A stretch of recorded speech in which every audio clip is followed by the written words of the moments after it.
and through especially the veneer of the peace process, Israel has demarcated areas A, which is under complete Palestinian control, or 6%, areas B, under Palestinian civilian control and Israeli military control, area C, which is under full Israeli military and civilian control, 62% of the West Bank. Under the veneer of the peace process, Israel has tripled the number of its settlements and its outposts, which are slated for settlement construction.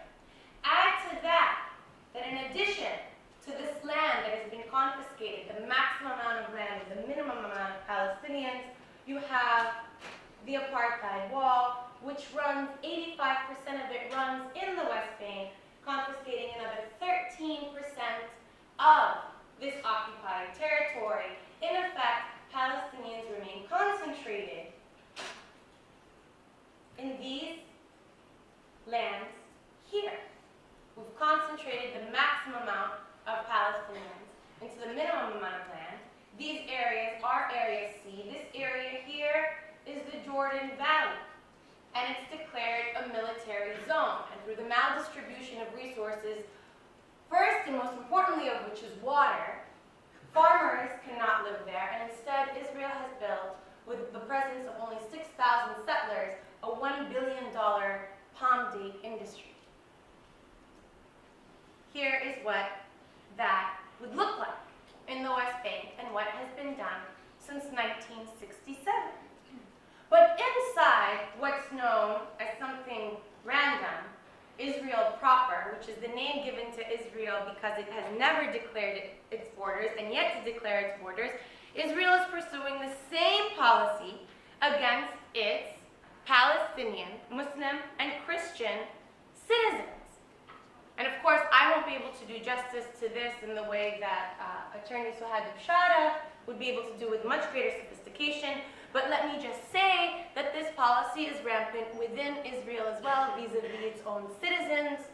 We have seen this in the form of reducing the population altogether by the ban on family reunification.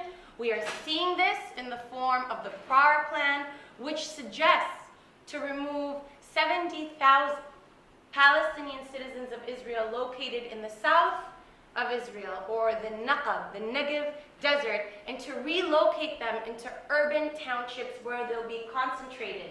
In their place, Israel, the JNF, the Jewish National Fund, will plant a forest, and Israel will build Jewish-only settlements within Israel. And 2 days ago, the Israeli High Court found that the Admissions Committee's law, which permits individuals to exclude others from living with them because of social unsuitability, as constitutional. Note that this should not be confused. This is a proxy for the exclusion of Palestinians to live in mixed housing with their Jewish counterparts within Israel, where they are all citizens.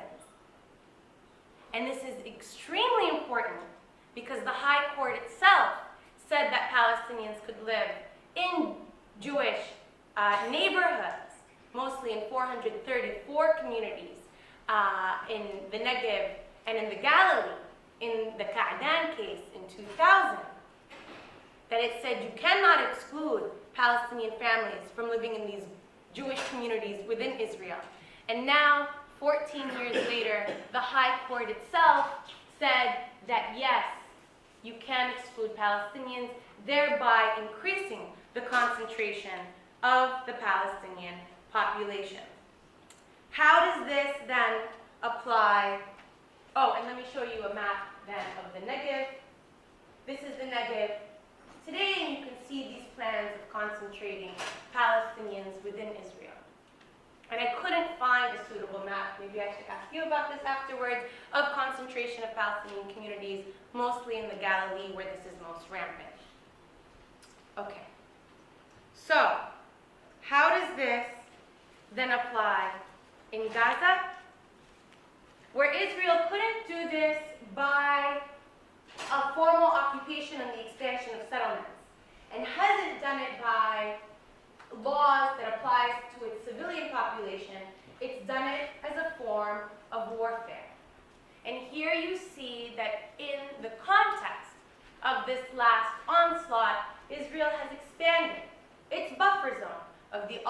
tiny Gaza Strip to 44% of Gaza. So now they live in even smaller amounts of land, and you can see that in Shuja'iyya and Beit Hanun, the sites of the most intense massacres, that they were cleared out of the way to make room for an expanded buffer zone and the increasing concentration of Palestinians on smaller and smaller amounts of land. This campaign is not a campaign against Palestinians in Gaza. It is a campaign against all of Palestinians. Can I get the lights? I'm done with this slide. Thank you. So, why then is the campaign in Gaza so violent and different what it is in the West Bank and elsewhere? It's not for a lack of trying. In fact, Israel first occupied the Gaza Strip in 1956 for 4 months, but then, under U.S. pressure, was forced to end its occupation. So Israel had its eyes set on Gaza in a similar way that it has set on the rest of Mandate Palestine. But we return, and occupation actually ensues in 1967. Israel builds